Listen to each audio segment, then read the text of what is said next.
UPPL गया रावबो BPF गया रावबो BJP गया बेबायदि साननाय जेबो गैया सोरबा एबसु साननाय गैया सोरबा बिसु सोरबा बंस बेबायदि जोंनियाव साननाय गैया हानि थामोनथा आरो रैखाथिनि थाखाय जुदि गासैबो जुदि बिग्रायनो जुदि फैदोंब्ला बेयाव नोंसोर बेयाव जेबो साननायनि बेयाव मोन्थाय गैया हानि थामोनथा रैखाथिनि थाखाय जेबो सानदोंब्ला खौसेथियै जोङो बिग्रायगोन होननानै जोङो दावगालांदों बेयाव जोङो जेबो नों अर्गानाइजेसननिफ्राय फैदों नों अर्गानाइजेसननिफ्राय फैदों नों मुलुगनिफ्राय फैदों होननानै जोङो बिग्रायाखै नाथाय जोंनि बिग्रायनायखौ थार गोसोजों बिग्रायनायखौ मोनथायनि थाखाय बिग्रायनायखौ 6टा जनजातिनो एसटि होनायनि बिरुद्धे फरायसाफोरा बिग्रायनायखौ बिथांमोना मा षড়यन्त्र होदों ससियेल मिडियायाव नाय बिथांमोना बुंदों एबसुनि मानसि इउपिपिएलनि मानसि फैनानै बिटिसि सेक्रेटारिखौ जोख्रुबदों बुख्रुबदों होननानै टटेलि बेयो मिसा खोनाबाय बिदिनखालिथ' गोबां मानसि दंमोन गोबां राभानि मानसि दङ बर'फोर मानसि दङ बेयावथ' गोबां मानसिफोर दंमोन माबोरै बेबायदि जानो हागौ बेखौ जोङो निन्दा होदों आरो जोबोद दुखु मोनदों आं सिदायै आं नोंथांमोननि दिनैसिम बारायनानै फोरमायदों जोंनि बिग्रायनाया सोरबा इउपिपिएलनि थाखाय जोंनि बिग्रायनाय नङा जोंनि बिग्रायनाया बिपिएफनि आरो बिजेपिनि थाखाय जोंनि बिग्रायनाय नङा जोंनि बिग्रायनाया जाबाय ट्राइबेल माहारिनि थाखाय बिग्रायनाय आरो ट्राइबेल माहारिनि थाखाय बिग्रायनायनि थाखायनो दाखालि जोङो खावलायदों इउपिपिएलनियाबो फै बिपिएफनियाबो फै सोरबा बिएसपिनियाबो फै आबसुनियाबो फै गासैबो अर्गानाइजेसना फै जोङो बिग्रायगोन नोंथांनि थाखाय थैनांगौब्ला जों समा होगोन नङा आरो सानदों बिथांमोना ससियेल मिडियायाव ओरैबायदि गाज्रि लिरदों जों जेबो साना आं बिथांमोनखौ खावलायनो लुबैगोन जाय ससियेल मिडियायाव लिरदों रायजो बिथांमोना माने सावरायनाय नङा जोंनि आदै मादै आइ आफा आबै बिथांमोना गामि संसाराव थानानै बिथांमोना मा सानदों बिथांमोना ओंखारबोनांगोन दिनै गामि ओनसोलाव सोरबाफोर थायो बिथांमोना ससियेल मिडियायाव अपेनलि लिरनानै बुंबाय थादों उमुक बिथांमोना फालतु बिथांमोना सोरबा खुंज्लायनाय बेफोरबायदि मानसिखौ रायजो राजा नोंथांमोना लाइमोन नोंथांमोना हमनानै मानो बिजिराखै जोंहा बेयाव सन्देह दङ बेखौ बिजिरनांगोन नामा हमनानै बिथांमोनखौ बिजिरनांगोन नामा बिथांमोनाव ट्राइबेल माहारि फरायसाफोरा खौसे जानानै जेबो राजनितिकनि लोब्बा लायालासेनो जोङो बिग्रायनो ओंखारबोनायखौ बिथांमोना मानो षড়यन्त्र खालामदों बिथांमोना इउटुबाव बिथांमोना फेसबुक पेजाव मानो बेबायदि लिरदों बिथांमोनखौ गामि रायजो राजाफोरा फरायसाफोरा बिथांमोनखौ कुइसन खालामनांगौ नोंथाङा एसटि होनायाव सापर्ट दंना गैया होननानै बिथांमोनखौ अपेनलि जों कुइसन खालामनांगौ आरो बिथांनि मतामतखौ रायजो राजा बिथांमोना लानांगोन फरायसाफोरा लानांगोन आरो बिथांमोनखौ बिथांमोनखौ सोंनांगौ थोंजोङैनो जुदि बिथांमोना थोंजोङै जुदि बुङोब्ला ट्राइबेल 6टा जनजातिनो ट्राइबेल होनांगौ होननानै जुदि बुङोब्ला रायजोआ बेखौ स्पटलि बिजिरनांगौ सोरबाया बेखौ स्पटलि बेयावनो बिजिरनांगौ ना जों बुंबाय पलिटिकेलखौ लानानै बर' हारिया दिनैसिमबो खौसे गैया बेखौ नोंथांमोनाबो मोनथियो पलिटिकेलनि लामा लानानै दिनै जोंनि लिडारफोरा जेबो फंसेबो राव बुङाखै बेखौ नोंथांमोना नुदोंना नुवाखै सोरबा सानदों आं एसटिनि बिरुद्धे बुंदों आंनि गाज्रिया गोमागोन आं एसटिनि बिरुद्धे जुदि बुङोब्ला बेलेग जातिया आंनो भट होनाय नङा बिदि जुदि सानदोंब्ला खोनासं बिथांमोना जोंनि लाइमोनफोरा एसेबां देंग्रा दिंग्रि नंला गोदो गोदायनि लाइमोन नंला बियो 2022नि बियो लाइमोन जोंनि ट्राइबेल माहारिनि बियो लाइमोन बिथांमोना मोनथिनाया बेयाव जोङो रावखौबो मोनसे पलिटिकेल पार्टिनि लिडारखौ जोङो थांखिनानै जोङो बुंनो साना नाथाय जायफोर सरकार सालायदों मानगोनां बिथां हाग्रामा महिलारि साबिनिफ्राय लानानै जायफोर जि बेयावहाय जि एमएलए दङ जोंहा मन्त्रि दङ जोंहा बुंनांगोन जोंहा जोंनि आसाम लेजिस्लेटिभ एसेम्ब्लियाव जोंहा स्पिकार दङ मानगोनां बिथां सार बिस्वजित दैमारि सार बिथांखौ जोङो रिसपेक्ट होयो बिथाङा जोंनि बर' माहारिनि थाखाय बिथांखौ जोङो सानदोंमोन गागि सासे दैदेनगिरि नाथाय जोङो दाबो जोङो सानो बिथांमोनखौ जोङो दैदेनगिरि हिसाबै जोङो सानो मानो होननानै बुङोब्ला जों होनानै बिथांमोनखौ दैथायहरदों जुदि बिथांमोनानो जों फंसे जुदि राव बुङाब्ला जोंनि फोथायनाया सोरनियाव थागोन नङा कुइसना जोबोद गोदै कुइसन बेखौ जोङो मोनथिना लानाया मोजां दिल्ली नाम बुंदों सोरबा जोङो हाग्रामा नोगोरारिखौ जोङो मुदाबाद जोङो दिनै मिथिना मोनदों सोरबा प्रमद बर'खौ जों मुदाबाद होननानै बुंदों इउजि ब्रह्मखौ जोङो मुदाबाद होननानै सोहराव बुंदों बिथांमोना मानो लाबालाबनि थाखाय बिथांमोना जि फाव फान्दायगासिनो दङ बिथांमोना एबसुनि इउपिपिएलनि सोरनिबा होननानै मानो बुंदों जों बेबायदि नङा जोङो ट्राइबेल हिसाबै जोङो ओंखारबोदों मानो बिथांमोना सरासनस्रा खालामनानै जोंनि बे बिग्रायनायखौ मानो थाखाय बिथांमोना स्टप खालामनो नागिरदों रायजो राजा नोंथांमोनखौ आं थोंजोङैनो आं बुंहरदों फरायसा नोंथांमोनखौ आं थोंजोङैनो बुंहरदों बिनि सायाव बिजिरनायनि सम फैबाय राजनितिखौ लानानै जोंहा साननो गोनां जेबो गैया गिबियाव जोंहा जाति जागोन गिबियाव जोंहा हारि जागोन बिनि उनावसो राजनितिखौ बिथांमोना खालामदों नङा गिबियाव मा जानांगोन जाति फार्स्ट गिबियाव जाति बिनि उनावसो राजनितिका फैनांगोन बेखौ जोङो थोंजोङैनो जों बुंना होदों बिनि उनाव बिथांमोना सानदों सल जातिनो जुदि एसटि होयोब्ला थाखानाय एसटिया खहा जाया होननानै बिथांमोना रिटन दासिमबो मानो लिरना होआखै जोङो जायफोर बुंदों जायफोर राजनितिक दैदेनगिरिफोरा बुंगासिनो दङ 6टा जनजातिनो जुदि एसटि होयोब्ला जोंना थाखानाय एसटिया मान्य जानाया जेबो जोबनाय नङा होननानै बिथांमोना बुंगासिनो दङ दासिमबो मानो बिथांमोना रिटन होनो हायाखै खोनादों दासिमबो बिथांमोना मानो रिटन होनो हायाखै मानि थाखाय बिथांमोना पलिटिकेल लाबालानि थाखाय मानि थाखाय बिथांमोना थुफ्लायगासिनो दङ बेखौ जोङो मानिना लानो हानाय नङा ट्राइबेल माहारि हिसाबै नोंथांमोनखौ आं खावलायनो सानदों जोंनि बिग्रायनाया सोलिलांबाय थागोन जालांबाय थागोन जेब्लानिसिम 6 जनजातिनो एसटि होनायनि जि बेरेखायै जोङो गसंबाय थागोन आरो बे गसंनाया मोनसे फिथाइसिम मोनहैनांगोन आं बुंदों जोंनि बिग्रायनाया बे कलेज लेभेलाव बिग्रायबाल' जोङो जानाय नङा जोंनि बिग्रायनाया बे बिटिसि हालामाव बिग्रायबाल' जानाय नङा जोंनि बिग्रायनाया आसाम एसेम्ब्लियावबो जोङो जाहैगोन आसाम एसेम्ब्लिनिफ्राय थांनानै जोंनि बिग्रायनाया पार्लियामेन्टआव जाहैगोन जेब्ला विंटार सेसननि जेब्ला पार्लियामेन्ट बेयाव जागोन बेयाव जोंहा सानै एमपि दङ रोंगोरा सार आरो बेजों लोगोसे जयन्त सार बिथांमोना दङ बिथांमोना जुदि सिरि थानानै खुगा बेखेवालासिनो जुदि फैयोब्ला बेखौ लाइमोनफोरा गनायनाय नङा गनायगोन नामा 6टा जनजातिनि एसटिनि जा बिथांमोना स्टेट गभर्नमेन्टआ बेयाव दैथायहरदों बिनि बिरुद्धे बिथांमोना डिबेट खालामनांगोन टेबल होनांगोन बिथांमोना जोंनि थानाय नङा आं जिमानखिनि मेन पइन्ट जिमानखिनि बुंनो दङ बेखिनि बाथ्राखौ आं फोरमायलांबाय आरो आं मोनसे बाथ्राखौ आं नोंथांमोननो आं फोरमायगोन जि 6टा जनजातिनो जि स्टेट गभर्नमेन्टआ हिमन्त बिश्व शर्मानो जि थुनजायनायाव आरो बेजों लोगोसे जोंना ट्राइबेल मिनिस्टार रमेश बेगसा बिथाङाबो सासे ट्राइबेल नङा बिथाङाबो ट्राइबेलनि जि गावनि जि लाबालाबनि थाखाय बिथांमोना जि 2026 मायथाइयाव जि इलेक्सन फैगासिनो दङ दा बिनि थाखाय माखासे षड्यन्त्र जानो हागौ बर' हारिया दिनै मोनसे स्टेजसिम मोनफैबाय जोंनि ट्राइबेल माहारिया आं बिटिआरनि हालामखौनो आं बुंबाय बिग्रायै बिएससि मोनबोबाय बिटिसि मोनबोबाय बिटिआर मोनबोबाय जिआइटेक जाबाय जोंहा आरो बेजों लोगोसे जोंनि माहारिनि आफादफोर आरो बेजों लोगोसे बर' माहारिया मोनसे ओरैबायदि मोनसे स्टेन्डार्ड मोनसे लेभेलसिम मोनफैदोंमोन दिल्लीफोराव प्रग्राम खुङो ओरैबायदि मोनसे मोजां प्रग्राम खुंनानै हारिखौ सिनायनाय माखासे नेशनेल लेभेलाव मोनसे स्टेजसिम जोंनि बर' हारिया थांबायमोन ओरैबायदि मोनसे दावगानाय लामाथिं जोंनि बर' हारिया थांनो नागिरदोंमोन जोंनि ट्राइबेल माहारिया थांनो नागिरदोंमोन मा बेयाव षड्यन्त्र थानो हागौ बेखौ जों मोनथिया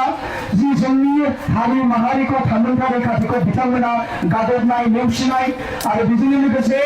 जोंखौ नासयनाय बेबायदि मोनसे षड्यन्त्र खालामनानै जनजातिनो बिथांमोना एसटि होनानै जोंनि मान मर्यादा आरो माखासे बिथिंखौ बिथांमोना सिफायनो नागिरदों दा बिनि थाखायनो फरायसाफोरा बेयावबो थुबुर जादों जुदि रावाबो जुदि बर'नि जुदि थै गैयामोनब्ला ट्राइबेल माहारिनि जुदि थै गैयामोनब्ला मानो बेयाव बिग्रायनाय फैगौमोन बिथांमोना मानो साना लिडारफोरा मानो खुगा बेखेवा गावनि लाबालाब पलिटिकेलावथ' बिथांमोना जाबाय थागोन बिथांमोनखौ जों रिसपेक्ट होयो हाग्रामा महिलारि सारखौ जों रिसपेक्ट होयो प्रमद बर'खौ रिसपेक्ट होयो इउजि ब्रह्म सार बिथांमोनखौ जों रिसपेक्ट होयो जयन्त रंगोरा सार बिथांमोनखौ जों रिसपेक्ट होयो बिश्वजित दैमारि सार बिथांमोनखौ रिसपेक्ट होयो नाथाय एसटिनि बिरुद्धे जुदि फंसेबो जुदि बाथ्रा जुदि बुङाब्ला बिथांमोनखौ जोङो राजा लामायाव ओंखारनाब्लाबो जोंनि धरनाखौ जों बिथांमोननि बेरेखायै जों होनो गोनां जों बायगोना जागोन ना जाया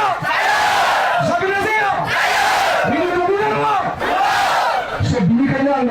आं खावलायबाय बेयाव सोरबा उमुक बिनि साननायनि बाथ्रा नङा नैबे जाबाय जोंनि ट्राइबेल माहारिखौ खौसे लांनानै जोंनि थामोनथा रैखाथिखौ जोङो लाखिनाय आरो लाखिनानै जोङो सोमावसारलांबाय थागोन जेब्लानोखि जोंनि जे थांखिसिम जोङो मोनहैया आं बेखौनो आं नोंथांमोनखौ खावलायबाय बेबायदिनो हाबाफारिखौ लादों नोंथांमोनखौ आं साबायखर बावदों आरो बेजोंनो लोगोसे नोंथांमोनाबो दिनैनिफ्राय मोनसे मेसेजखौ होनांगौ मोनसे मेसेजआ जोंनिफ्राय क्लियार थांनांगौ बेयाव ना बिपिएफ दङ ना इउपिपिएल दङ ना बिजेपि दङ ना सोरबा माबा मोनसे माहारि आफादजों थुनलायनानै सोरबा माबा उमुक जानानै बे बिग्रायनायखौ जागायदों थोंजों मोनसेल' बाथ्रा बुंनांगोन बेयाव एबसुनिबो मानसि दङ ट्राइबेल माहारिनिबो मानसि दङ राभाफोरनिबो मानसि दङ सोरबा इउपिपिएलनि मानसियाबो जुदि बिग्रायनायखौ सोलोङोब्ला फै बिपिएफनि बिग्रायनायखौ सोलोङोब्ला फै बिजेपिनि बिग्रायनायखौ सोलोङोब्ला फै जोंहा जेबो बादा गैया हारिनि थांनायखाय हारि आरो जोंनि जि थामोनथानि जि रैखाथिया थानांगोन आरो बेखौ लानानैसो जोंनि इयुन संसारा जोङो थांगोन माब्लाबो साननाङा दिनैनि साना बिग्रायनायनि सम जांख्रिखांनायनि सम दिनै जों जुदि बिग्रायाब्ला माब्ला जों बिग्रायगोन जोंनि बर' समाजा ट्राइबेल माहारिया दिनैनो जोङो संसार गैया जुग हाजार बोसोर बेबायदिनो संसार जालांबाय थागोन होमब्ला जोंनि गथ'फोरा मा जागोन जों मा जागोन जोंनि उननिफ्राय उन जेनेरेसना मा जागोन बेखौ साननायनि समा फैदों आरो बेनिखायनो आं खावलायगोन दिनैनि बे जि स्पिचनि गेजेरजों बर' रायजो राजाफोरा मानो गामि उन्दुनानै दंबाय थायो मानो उन्दुनानै दंबाय थायो बिराद गुबुन कुइसन नुयो फरायसाफोरा दावहाफोरनि ओंखारबाय बिथांमोना मानि थाखाय ओंखारबोआखै बिथांमोना गामि बिथांमोना सावरायनांगोन बिथांमोना एरिया बिथांमोना सोमावसारनायखौ बिथांमोना मानो जागायाखै खोनाबाय बेलेग जाथिया ससियेल मिडियायाव ओंखारनानै अपेन मिडियायाव होगासिनो दङ आथिंनि आफाखौ बोलायाव जोंना आथिं सिङाव जोंखौ ट्राइबेल माहारिखौ लाखिगोन गादबगोन बेफोर बाथ्राखौ अपेनलि बिथांमोननि जि लिडारफोरानो जा मायानो जा अपेनलि बाथ्रा बुंगासिनो दङ जोंनि आइ आफा आदा बाजै आबौ आबै आदै मादैआ मानो उन्दुनानै दंबाय थायो जोबोद गिदिर कुइसन फरायसाफोरा बिग्रायबाबो दाय होमबा बिथांमोननि बायदिब्ला मानो जानांगौ आरो दाखालि बिग्रायनायाव बिटिसि सेक्रेटारिखौ बुंबाय थादों फैजों लोंनाय बियो मोनसे नेरसोनथि मान मर्यादा जोंनि बिग्रायनायखौ निन्दा होबाय थादों जों बुंदों जोंनानि बेखौबो जोंहा माबा मोनसे जोंहा हुलुसुलुसाव माबा मोनसे जोंहा गोरोन्थि जानो हागौ नाथाय जोंनि बिग्रायनायखौथ' बिबायदि निन्दा होनो हाना जोंनि बिग्रायनायखौथ' बिबायदि नेवसिनानै पलिटिकेल पार्टिसनि लामा खालामनानै उमुक खालामनाङा जों जेबो इउपिपिएलबो नङा जों बिपिएफबो नङा जों बिजेपिबो नङा थोंजों खोथाया बेनो जोङो ट्राइबेल माहारि हिसाबै गसंदों ट्राइबेल हिसाबै जोङो नांलांबाय थागोन आरो बेयाव जोङो जोंनि जिउखौ जों होनोबो थाखाय जोङो राजि जोंनि मोनथायनि थाखाय जोंनि मोनथाया थांना थानांगोन बेनिखायनो बिथांमोनखौ बुंदों राजनितिकआ माब्लाबो पास जानो हाया राजनितिकआ सेकेन्ड जानांगौ जातिया फार्स्ट बिनि उनाव राजनिति बिथांमोनखौ जेब्लाबो जों बुंदों आरो मोनसे बाथ्राखौ जोङो हमनो हायासै मोनसे बाथ्राया ओरैबायदि जोंनि गेजेराव बिराद गिदिर कुइसन जानानै फैबाय जि आसाम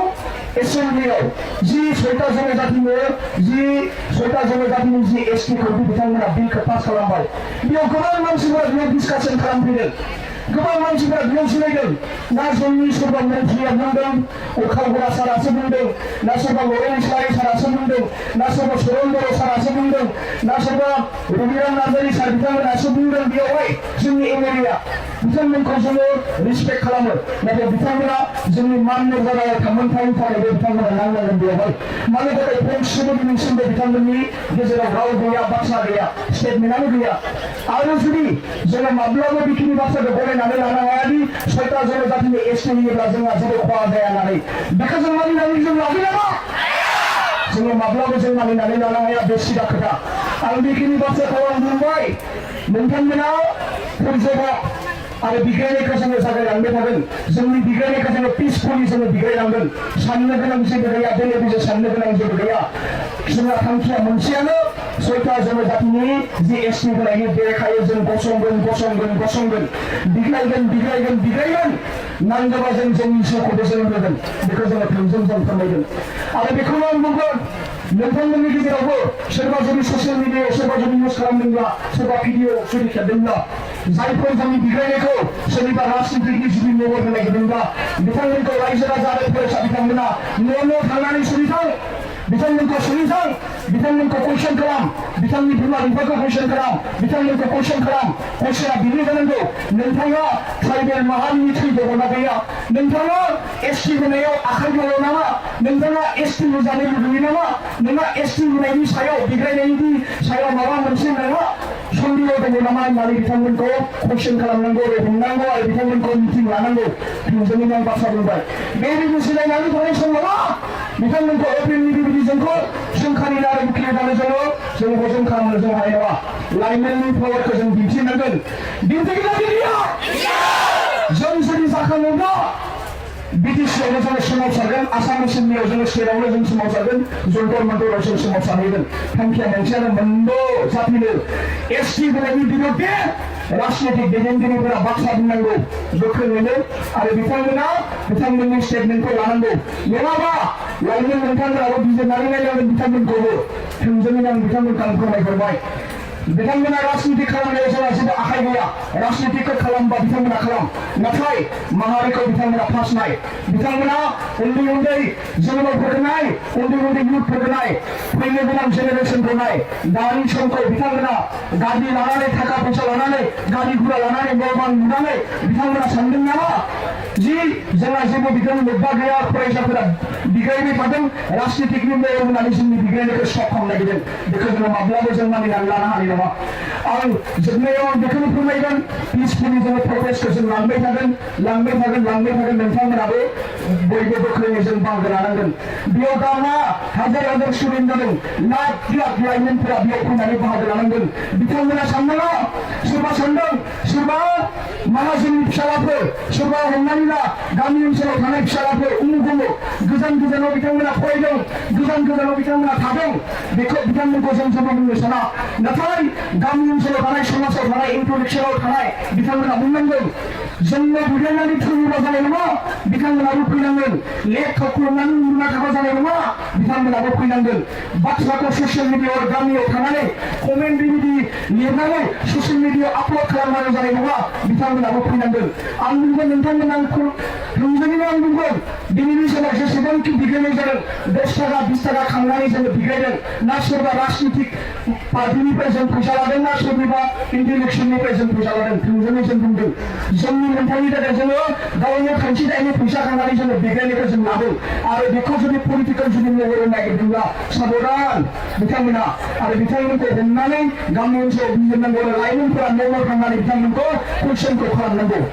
आरो जोबनायाव नोंथांमोनखौ आं साबायखर बावनानै मोननैसो स्ल'गानजों आंनि बिबुंथिखौ आं फोजोबगोन जय बर' हारिनि